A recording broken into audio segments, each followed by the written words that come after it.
दोस्तों, हम टारगेट कर रहे हैं KVS टायर 2 स्पेशल एजुकेटर के पेपर को। और ये हमारा थर्ड सेट है। इसमें भी हम 100 क्वेश्चंस करेंगे और उनकी एक्सप्लेनेशन भी देखेंगे। तो स्टार्ट करते हैं बिना किसी चीज़ के। इंट्रोडक्शन मैं आपको बाद में भी दे दूंगा।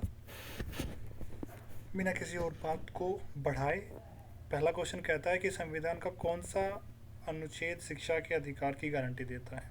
तो इसका उत्तर है आर्टिकल 21A। अनुच्छेद 21A को 86वें संविधान संशोधन 2002 के द्वारा जोड़ा गया था। यह 6 से 14 वर्ष के बच्चों के लिए शिक्षा को मौलिक अधिकार बनाता है। नेक्स्ट है, शिक्षा का अधिकार अधिनियम किस वर्ष लागू हुआ। इसका आंसर है 2009। 1 अप्रैल 2010 को प्रभावी रूप से लागू हुआ। RTE अधिनियम किस आयु वर्ग के बच्चों को निःशुल्क एवं अनिवार्य शिक्षा प्रदान करता है। 6 से लेकर 14 साल के बच्चों के लिए। Which act ensures right of person with disability in India. Answer is RPWD act 2016। Under the RPWD act 2016 the number of recognised disability is 21 disability हैं। पहले कितनी थी PWD में? 7 थी। कितनी जुड़ी? 14। RPWD में कितनी आई?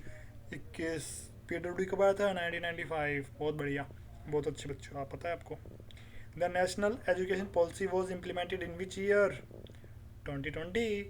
Option C is the right answer. ये फैक्ट पढ़ लेना, ये फैक्ट ही काम आएंगे, फैक्ट ही आपको सबसे अलग करेंगे। Which constitutional articles direct the state to provide early childhood care and education. Article 45. Next, the 86th constitutional amendment introduced which article? Article 21A. Inclusive education mainly aims at equal education for all children. Which organization regulates teacher? NCTE. The National Curriculum Framework was last released in 2005. CBSE परीक्षा कौन सी संस्था आयोजित करती है? क्या बोला मैंने? Which body conducts CBSE? CBSE परीक्षा कौन सी संस्था आयोजित करती है? CBSE। इसका आंसर भी ठीक है। नेक्स्ट। अच्छा, मैंने ये क्वेश्चन क्यों डाला था? मैंने क्वेश्चन इसलिए डाला था आपको कंफ्यूजन करने के लिए और 2-3 बातें बताने के लिए। पहला, ओपन स्कूलिंग के लिए कौन रिस्पॉन्सिबल है? NIOS, ठीक है, जो कि जिसे DTLSE के PRT जो पार्ट भी आता है वो बहुत ज़्यादा NIOS से बनता है। बोर्ड में कौन एक ऐसा बोर्ड है जो कि रिलेटेड है NCERT से डायरेक्टली? वो है CBSE, सेंट्रल बोर्ड है ना। और CBSE मेनली कौन सी बुक्स को प्रमोट करता है? NCERT वाली बुक्स को प्रमोट करता है। ऑथेंटिसिटी उन्हीं की मानता है ज़्यादा से ज़्यादा। और UGC क्या है? University grant commission. ये यूनिवर्सिटीज़ लेवल पे इम्प्लीमेंटेड होता है। CBSE स्कूलिंग लेवल पे CBSE और HBSE 2 बोर्ड होते हैं, हरियाणा बोर्ड और सेंट्रल बोर्ड। और बाकी हर स्टेट का अलग अलग हो सकता है, जैसे दिल्ली बोर्ड अलग या हिमाचल बोर्ड अलग, उत्तर प्रदेश बोर्ड अलग, अलग अलग। सेंटर का सिर्फ एक है, वो CBSE। चलिए, NCERT का हेडक्वार्टर कहाँ स्थित है? और जो पीछे NCTE पड़ा है उसका हेडक्वार्टर कहाँ स्थित है? दिल्ली में स्थित है। ये बातें मुझे बतानी थी, इसलिए मैंने ट्रिकी क्वेश्चन आपके लिए रखा था। Next, the mid day meal scheme was renamed. इसका भी नाम बदल दिया, इसका नाम कर दिया PM पोषण योजना। चलिए ठीक है। Which act focuses on rehabilitation of person with autism, cerebral palsy, mental retardation. National trust act, जो कि आया था 1999 में। NEP 2020 introduced which new curriculum structure? 5+3+3+4। Next, which article deals with promotion of educational interest of weaker section? Answer है article 46। Sarva Shiksha Abhiyan कब आया था? यह था 2001 में। Which organisation develop school text book in India? देखिए क्वेश्चन आया, NCERT, the national council of education research and training was established in, भाई सबको पता है 1961 is the right answer, option B ठीक है। कौन सा मंथ था मुझे कोई बताओ, सितंबर था। कौन सी डेट थी, 1 सितंबर, बहुत बढ़िया बहुत बढ़िया। Next, the headquarter of KVS is located in, बता दो, KVS में टीचर लगने जा रहे हो, हेडक्वार्टर कहाँ है, दिल्ली में है। नेक्स्ट, कौन सा आर्टिकल है कॉन्स्टिट्यूशन का जो कि इक्वलिटी बिफोर लॉ प्रोवाइड करता है, article 14। The concept of inclusive education became globally recognized after which declaration? After Salamanca Statement. The Salamanca Statement was adopted, कब अपनाई थी ये, 1994 में। Which disability is characterized by, एक सेकेंड, ये लो, आराम से देख लिया। अच्छा, इसके पीछे वाला भी ये देखो, आराम से देख लिया। इसके पीछे वाला भी ये देखो, आराम से देख लिया। ज़्यादा आराम से स्किप करूँगा मैं, क्योंकि फिर आप नोट डाउन नहीं कर पाओगे। अगर आपको कोई चीज़ नोट डाउन करनी पड़ी ना, मैं स्किप ही जल्दी कर रहा हूँ, आप पॉज नहीं कर पाओगे एकदम से वीडियो को। क्वेश्चन कह रहा है, समावेशी शिक्षा की अवधारणा को वैश्विक मान्यता किस घोषणा के बाद मिली। जितनी स्पीड से मैं पढ़ रहा हूँ उतनी ही स्पीड से आपको पढ़ना है पेपर में जब बैठोगे, बट क्लैरिटी के साथ पढ़ना। मैं पढ़ के आ रहा हूँ, ये नहीं है कि कुछ भी पढ़ दिया। और जो आंसर है उनमें से फाइंड ओड वन आउट, इसका आंसर है सलमान का स्टेटमेंट। हो चुका है ये, कब आया था ये, अभी अभी पढ़ा था, 1994। उसके बाद which disabilities characterised by difficulty in reading, इसका आंसर सबको पता है, dyslexia. Dyscalculia refers to mathematics, ये नहीं दिखाऊंगा। The main aims of formative assessment, monitoring learning process progress. Which psychologist propose the theory of cognitive development, Jean पियाजे साहब को सब जानते हैं। अकॉर्डिंग टू पियाजे द स्टेज फ्रॉम 7 to 11, बता दो भाई बता दो। Operant condition theory was developed by, proposed by हमारे BF स्किनर साहब। The learning theory based on stimulus and response is known as, बता दो भाई, ऑप्शन ए पास में ही है। Who propose the theory of social learning, social learning की थ्योरी किसने प्रपोज की थी। अरे ऑप्शन बी भी तो अच्छा लग रहा है मुझे, option B is the right answer. According to Vygotsky learning occurs in, Vygotsky के अनुसार अधिगम कहाँ होता है। अच्छा सुनो, अभी तक जितने भी क्वेश्चन किए ना फ्लो में किए हैं, बिल्कुल फ्लो में, क्वेश्चन पढ़ा आंसर, क्वेश्चन पढ़ा आंसर, क्वेश्चन पढ़ा आंसर, ऐसे ही प्रैक्टिस बना लो अपनी कि क्वेश्चन पढ़ा आंसर आया, क्वेश्चन पढ़ा फिर आंसर आया। इसमें ये जो क्वेश्चन इसमें क्या है, मेमोराइजेशन एक नेगेटिव वर्ड है, सीटेट क्लियर है तुम्हारा, तुम्हें पता है नेगेटिव वर्ड को कैसे एलिमिनेट करते हैं। आइसोलेशन नेगेटिव वर्ड है, कंडीशनिंग भी नेगेटिव वर्ड है, तो option B is the right answer. क्या पढ़ा तुमने, अकॉर्डिंग टू वाइगोत्स्की, वाइगोत्स्की मतलब सोशल इंटरेक्शन, मतलब स्कैफोल्डिंग, मतलब जोन ऑफ प्रोक्सिमल डेवलपमेंट, ये रहा सोशल इंटरेक्शन। क्वेश्चन पढ़ा आंसर आया, आगे बढ़े, जोन ऑफ प्रोक्सिमल डेवलपमेंट आया, वाइगोत्स्की दिखा, आगे बढ़े। Which learning theory emphasize reinforcement, reinforcement punishment की जामी बात है, बिहेवियरिज्म है, आंसर आ गया बिहेवियरिज्म, आगे बढ़े। ऐसे अपनी तैयारी को बूस्ट करना है, ऐसे अपनी हैबिट बिल्ड करनी है। कोई भी प्लेटफॉर्म पे तुम जाओगे, यूट्यूब पे, उन्हें वॉच टाइम चाहिए, उन्हें बच्चा ज़्यादा से ज़्यादा मेरी वीडियो पे आपके अटके शांत हो जाए, ज़्यादा उनको डिफ़िकल्टी लेवल के क्वेश्चंस डालने हैं, मैं भी डालूँगा, बट एक साइकोलॉजी के साथ डालूँगा ना, कि बच्चे का टाइम वेस्ट ना हो, बच्चे का होलिस्टिक डेवलपमेंट हो। ऑनलाइन पढ़ा रहा हूँ मैं, मेरे साथ बच्चा जुड़ नहीं पा रहा है, ये वीडियो आप बाद में देखोगे, ये वीडियो तो मैं बना चुका हूँ उससे पहले। जॉन डीवी भाई साहब ने कहा था कि टीचिंग जो है वो ट्राइपोलर प्रोसेस है, उसका अच्छे से उपयोग भी तो करो। तुम मैं आपस में जुड़े हैं इस मोबाइल या फिर इस लैपटॉप की मदद से, एक दूसरे से कम्युनिकेट कर पा रहे हैं, तो मैक्सिमम एक दूसरे का फ़ायदा उठाना चाहिए ना हमें, कि भाई बच्चा आएगा मेरी वीडियो देखेगा, वाह बहुत अच्छी बात है, मैं यूट्यूब चैनल चलाता हूँ, बच्चा और किसी और को भी रेफ़र करेगा कि देखो इस टीचर से पढ़ ले, मस्त पढ़ाता है, बिंदास होके, कोई टेंशन नहीं, कोई झिझक नहीं, जो है सामने है, और एक फ्लो चार्ट बना देता है। अब तुम्हें स्ट्रेस रिलीज़ करना है, क्योंकि पढ़ाई के टाइम जितना एग्ज़ाम पास होता है उतना स्ट्रेस होता है। Focus on concept, clarity.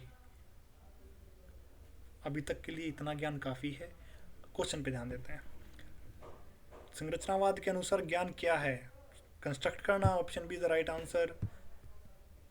कौन सा मूल्यांकन अंतिम उपलब्धि पर केंद्रित है? अंतिम उपलब्धि, अच्छा समेटिव भाई साहब। फॉर्मेटिव का भी बता दें, फॉर्मेटिव तो ड्यूरिंग क्लासरूम होता है, बहुत बढ़िया। डायग्नोस्टिक इवैल्यूएशन हेल्प्स इन, नैदानिक मूल्यांकन किस में सहायक होता है? ऑप्शन ए, बहुत पास है।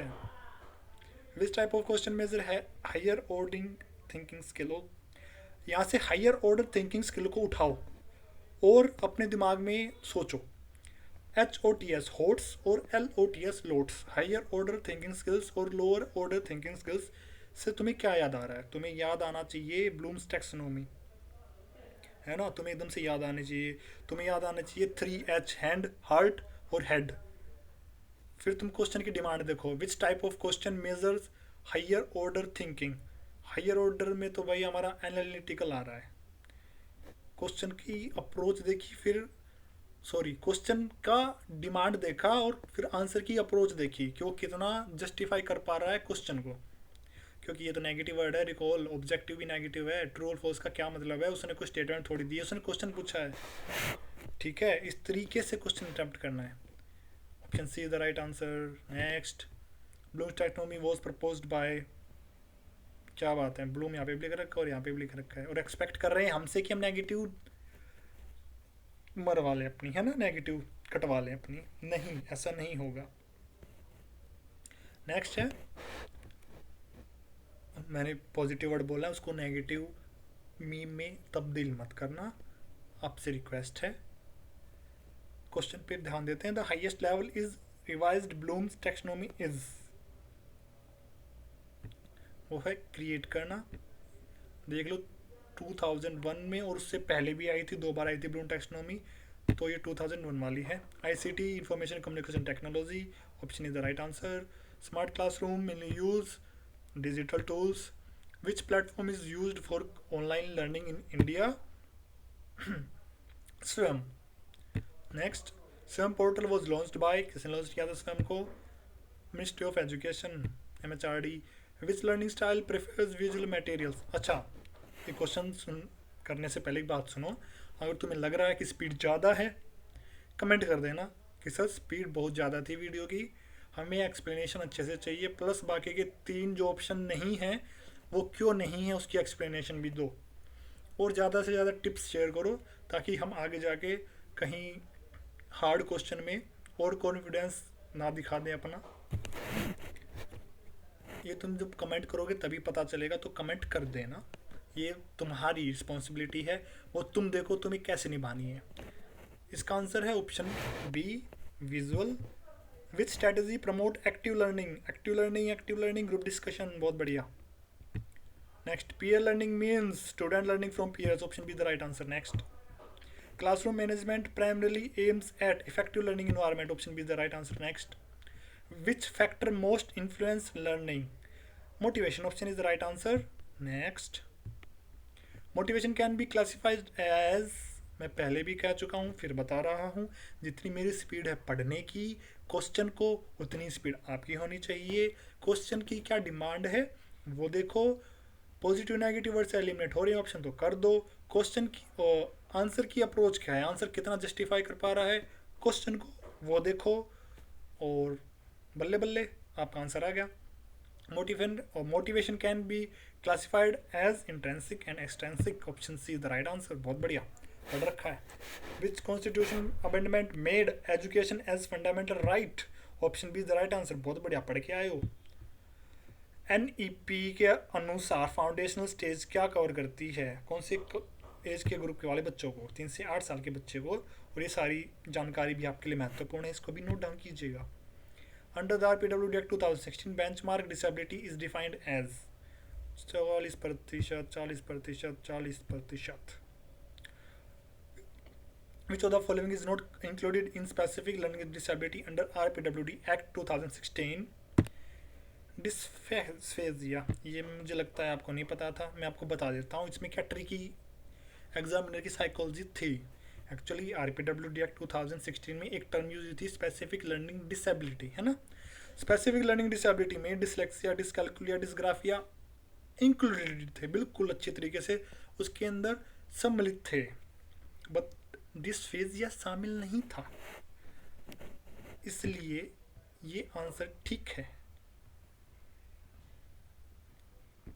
नेक्स्ट, अकॉर्डिंग टू पियाजे the ability for abstract reasoning develop in which stage? पियाजे भाई साहब फॉर्मल ऑपरेशन स्टेज में आती है। फॉर्मल ऑपरेशन स्टेज की 4 विशेषताएं कमेंट में बताना मुझे। The concept of scaffolding was introduced by Vygotsky भाई साहब। ओ हो, ये क्या हो गया, गलत हो गया हमसे।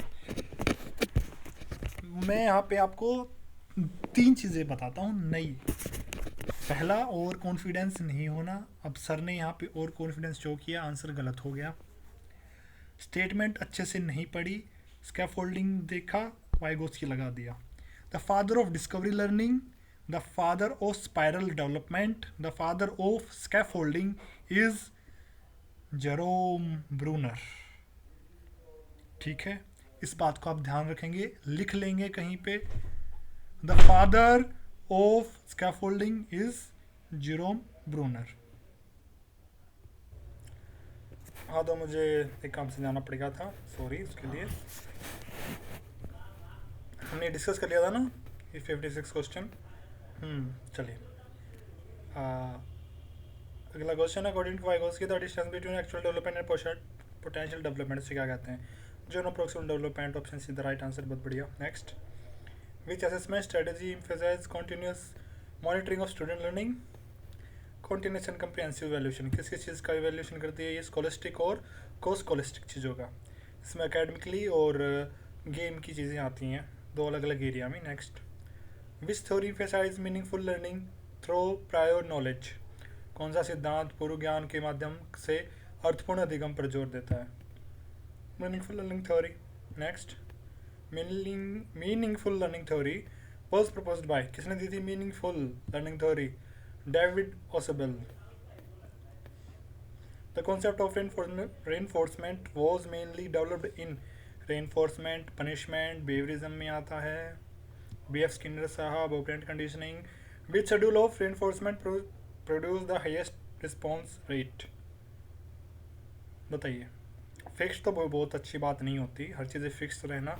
जैसे कि मैं बहुत स्पीड से बोल रहा हूँ और एकदम से मैं आराम से बोलने लग जाऊँ, तो इसका मतलब वेरिएबल चेंजेस आ रहे हैं, टीचिंग में भी, अंडरस्टैंडिंग में भी, प्रोसेसिंग में भी और कॉन्सेप्ट में भी। इसलिए फिक्स्ड होना अच्छा नहीं होता, वेरिएबल आना चाहिए हमेशा, कहीं ना कहीं ब्रेक डाउन होनी चाहिए चीज़ें। तो वेरिएबल रेशो हमारा राइट आंसर रहेगा। अगले क्वेश्चन पे चलते हैं। Which learning theory supports discovery learning? कौन सी लर्निंग थ्योरी सपोर्ट करती है डिस्कवरी लर्निंग को? कौन सा अधिगम सिद्धांत खोज आधारित अधिगम का समर्थन करता है? Constructivism. Next, learning by doing, उसका एग्जांपल ले सकते हो। विच स्टेज ऑफ पियाजे is characterized by egocentrism? CTET में तुमने बार पढ़ा है, प्री ऑपरेशन स्टेज 2 से लेकर 7 साल तक की उसकी एज होती है। In Bloom's revised taxonomy evaluate refers to, evaluate का मतलब क्या होता है? ऑप्शन बी, जज करना based on criteria. Which of the following represent intrinsic motivation? Study for curiosity, option B is the right answer. Next, which type of assessment compare student with each other? NRT। नेक्स्ट, which teaching strategy is most suitable for inclusive classroom? Lecture, option B is the right answer, बहुत बढ़िया। UDL emphasize, option B is the right answer. Which of the following is neurodevelopmental disorder? Option A is the right answer. Autism is primarily characterized by, option B is the right answer. IEP in special education stands for, option B is the right answer. Which teaching aid is most effective for students with visual impairment? दृष्टि बाधित छात्रों के लिए कौन सा शिक्षण सहायक सबसे प्रभावी है? Chart, braille material, videos, map, option B is the right answer. Braille system Louis Braille ने डेवलप किया था। अच्छा, ब्रेल डे कब मनाया जाता है? 4 जनवरी। बहुत बढ़िया। Which disability affects motor coordination? Dyspraxia. Answer 1 है, आगे पढ़ना ही नहीं है। क्वेश्चन की डिमांड थी और आंसर ने आंसर की अप्रोच से हमने क्वेश्चन की लैंग्वेज को समझ के उसकी डिमांड पूरी कर दी। बाकी के क्यों पढ़ने हैं हमें? नहीं पढ़ने, क्यों टाइम वेस्ट करें भाई हम। Which model emphasise inclusive of students with disability in regular schools? कौन सा मॉडल दिव्यांग छात्रों को सामान्य विद्यालयों में शामिल करने पर जोर देता है? इसका आंसर कौन बताएगा? रेड शर्ट वाला बच्चा, ब्लैक शर्ट वाला बच्चा, वाइट शर्ट वाला बच्चा? वो बच्ची जिसने वाइट शर्ट पहनी हुई है। इसका आंसर है option B, social model. Which policy introduced multidisciplinary education in India? बहुत आसान आपके लिए, NEP 2020। ICT टूल में वर्चुअल क्लासरूम क्या अलो करते हैं? LMS की फुल फॉर्म क्या होती है? Learning management system. Which principle state that learning occurs through association? कौन सा सिद्धांत बताता है कि अधिगम संबंधों के माध्यम से होता है? अरे यार, associationism. Last option D is the right answer. Law of effect Thorndike. भाई साहब आप पहले ऑप्शन पे हो। Which type of memory stores information for a very short duration? Short भी है और ऑप्शन सी भी है, sensory processing.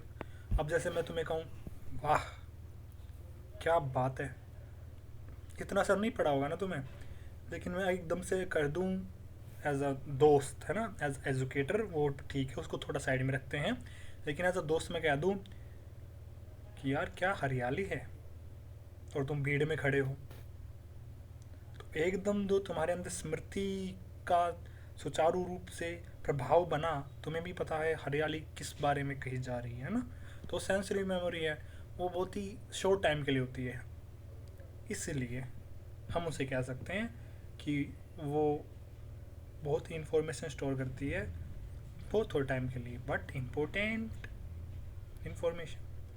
Which factor influence learning transfer the most? अधिगम के स्थानांतरण को सबसे अधिगम कौन सा कारक प्रभावित करता है? अरे यार ऑप्शन ए, आप पहले ही आ गए, थैंक यू बाकी के ऑप्शन देखने के लिए, हमें वेस्ट नहीं करना पड़ा time. Sorry. Which teaching method is most suitable for higher order thinking skills? Problem solving, option B. बहुत बढ़िया। Which type of curriculum integrates different subject? बहुत बढ़िया, ऑप्शन सी, इंटीग्रेटेड करिकुलम।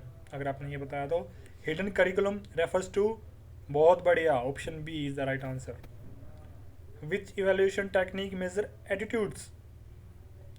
अगर आपने बताया ऑप्शन ए, बहुत बढ़िया, ठीक कहा आपने। Which domain of Bloom's taxonomy deals with emotions? अगर आपने कहा है इफेक्टिव, तो आप शायद गलत है, ये आप ठीक हैं। अरे मजाक कर रहा हूँ, आप ठीक हो। चलिए अगला question. Which domains deal with physical skills? Psychomotor, बहुत बढ़िया। नेक्स्ट, पीछे वाला। Which method is most learner centred? Learner centred project method. Next, project method was advocated by, किसने दिया था रे? इन्होंने तो नहीं दिया था। Option is the right answer, Kilpatrick. Next, time waste नहीं करना बच्चों का। अब जैसे मैं क्वेश्चन अटैम्प्ट कर रहा हूँ ना, ऐसे ही अटैम्प्ट करने हैं, ज़्यादा सीरियस मत होना, फ्लो के साथ चलो। ज़्यादा सीरियस होने वाले भी आएंगे, अभी 1000 क्वेश्चन करने हैं ना, अभी तो हमने 300 भी नहीं किए हैं, और इनका डिफ़िकल्टी लेवल इतना है नहीं जितना आप ज़्यादा सोच के बैठे हो। या किसी भी वीडियो पे क्लिक करोगे तो उसकी स्टेटमेंट बहुत बड़ी होंगी, आंसर भी बहुत बड़े होंगे, और वो कह देंगे कि आपकी कॉन्सेप्चुअल क्लैरिटी आ जाएगी। कैसे आ जाएगी भाई कॉन्सेप्चुअल क्लैरिटी, बताना। तुम्हारा एम होना चाहिए बच्चे के अंदर कॉन्फिडेंस बिल्ड करना, बच्चे के अंदर कॉन्सेप्ट क्लैरिटी बिल्ड करना, तो होना ही चाहिए, बहुत बढ़िया। बट एग्जाम के टाइम पे तुम MCQ से कैसे कॉन्सेप्ट क्लैरिटी लेके आओगे, तुम ये बताओ ना। तुम्हें इसके लिए प्रॉपर पहले बच्चे को रिवाइज कराना पड़ता है सारे सब्जेक्ट बिठा के, ये टॉपिक पढ़ा के ASD पढ़ाया, फिर उसकी क्विज लगाई, फिर उसके क्वेश्चन अटैम्प्ट किए, फिर डिस्कशन किया, तब कहीं जाके आते कॉन्सेप्ट क्लैरिटी। अब मैं एकदम से पूछ लूँ IDD कौन से लॉ के अकॉर्डिंग कब MR से रिप्लेस हुआ था, एमएड वाले बच्चे बता देंगे, रोजाज लॉ 2010। IDD वाले बच्चे भी बताएं ना, क्योंकि आप टीचर हो, है ना, आपको स्टार्टिंग से पता है मैं स्पेशल एजुकेटर हूँ, मतलब मेरे ऊपर बच्चों की ऐसी रिस्पॉन्सिबिलिटी है जिसके लिए मुझे बहुत सारी टीचिंग स्ट्रेटजी पढ़नी पड़ेंगी, सीखनी पड़ेंगी, इम्प्लीमेंट करनी है। इम्प्लीमेंट करके बच्चे के लिए मैक्सिमम जो एरिया डेवलपमेंट कर सकता है मुझे वो डेवलप कराना है भाई आगे जाके। बी सीरियस, इतना भी सीरियस मत हो जाओ, मतलब लेक्चर देना है ऐसे भी दे सकते हो आप, मैं भी आपको लेक्चर ही दे रहा था। सारी बातें ठीक हैं, फैक्ट हैं, अच्छी लगे तो अच्छा, नहीं लगे तो लगनी चाहिए। क्वेश्चन कहता है which theory focus on self actualisation, कौन सा सिद्धांत आत्म साक्षात्कार पर जोर देता है। Answer B is the right answer. एक सेकेंड पीछे जाओ, हाँ सेल्फ एक्चुअलाइजेशन। सेल्फ एक्चुअलाइजेशन होना चाहिए तुम्हें, पता होना चाहिए तुम्हें कि तुम्हें क्या करना है क्या नहीं करना। ठीक है, ओके, अच्छे बच्चे हो तुम। Next, self actualization concept was proposed by Abraham Maslow. Answer A, which level is at top of Maslow hierarchy. Top, बिल्कुल ऊपर। अब सेल्फ एक्चुअलाइजेशन में क्या कर सकता हूँ, मेरी क्या स्ट्रेंथ है, क्या वीकनेस है, क्या दूर करना है, क्या करना है क्या नहीं करना है, खुद के बारे में ज्ञान होना सेल्फ एक्चुअलाइजेशन है। Which disability affects writing ability. Dysgraphia. Which teaching method is best for skill development. भाई तुम्हें ये पता होना चाहिए कि तुम चीज़ों को कैसे रिप्रेजेंट कर रहे हो, तुम चीज़ों को कैसे बता रहे हो, बच्चा तुम्हारे साथ रिलेट कर पा रहा है या नहीं। क्योंकि सास भी कभी बहू थी, मैं भी कभी स्टूडेंट था, जन्मजात से मैं टीचर की भावना लेके नहीं जन्मा हूँ, नहीं बना हूँ। मैं कभी ऐसा इंसान था जो मल्टीपल गलतियाँ करता है। अभी भी जब मैं सेंटेंस मिलाता हूँ तो कहीं ना कहीं लड़खड़ा जाता हूँ, क्योंकि आप मेरे सामने नहीं बैठे, मुझे एक PC की स्क्रीन से बातें करनी पड़ रही है। और ये आशा करता हूँ कि आगे जाके कोई ना कोई बच्चा इसको सुनेगा, रियलाइज़ करेगा। और मैं ज्ञान नहीं देना चाहता आपको, क्योंकि ज्ञान आपके पास भरपूर मात्रा में है। मेरा ये मानना है कि हर बच्चे में, हर टीचर में, हर व्यक्ति में भरपूर मात्रा में ज्ञान उपस्थित है। मेरा काम है सिर्फ इतना कि उसको रियलाइज़ कराएं कि आप कैसे अच्छे टीचर बन सकते हैं। डेमोन्स्ट्रेशन मेथड से प्रदर्शन कीजिए अपनी स्किल्स का, जो कि प्रभाव कौशलों को आगे बढ़ाएं। ठीक है, which concept emphasise learning by doing. Pragmatism, बहुत बढ़िया, option A. Pragmatism in education was mainly supported by, किसने किया था भाई बता दो। ऑप्शन ए बहुत पास है तुम्हारे, John Dewey. Which approach promotes experiential learning, बता दो। Activity based approach, option B is the right answer. विच evaluation helps identify students strength and weakness, बता दो भाई बता दो भाई बता दो। B, diagnostic. Which approach increase, चलो इसका आंसर दे देना कमेंट में, तुम अच्छे बच्चे हो मुझे पता है। और मुझे अच्छा लगेगा जितने भी क्वेश्चन मैंने छोड़े हैं उन सभी के आंसर आप दोगे, क्योंकि two way communication is the best communication. हाँ, और मैं भी थोड़ा थक गया हूँ, तो इस वीडियो के बाद मैं भी रेस्ट करूँगा थोड़ा सा, और आपके लिए दूसरा सेट बनाऊँगा। हालांकि ये थर्ड सेट था, इसके बाद एक और चौथा सेट बनेगा, और ऐसे ही करके 10 सेट बनाने हैं। 10 सेट बनाने के बाद 50 ऐसे डिस्क्रिप्टिव क्वेश्चन भी लेने हैं जो कि मोस्ट एक्सपेक्टेड हैं, आपके आ सकते हैं, और उनका फॉर्मेट मैं आपको प्रोवाइड कराऊँगा। ओबियसली काम है मेरा, इसको कोई उपकार मत समझना, ये रिस्पॉन्सिबिलिटी है मेरी, मुझे पूरी करनी ही है। आपकी रिस्पॉन्सिबिलिटी ये है कि आप जिस बंदे के साथ जुड़े हुए हो, जिसको आप फॉलो करते हो, जिसको आपने अपनी इंस्पिरेशन बनाया हुआ है, आप उसके कितनी अच्छी बातों को और अच्छा तरीके से अपना पाते हो और अच्छी कर पाते हो। ये थोड़ा ज़्यादा हो गया ना, ज्ञान नहीं देते। चलो मिलते हैं फिर अगली वीडियो में। ज्ञान तो आपके पास भरपूर मात्रा में है, और बी हैप्पी, यही मेन गोल है।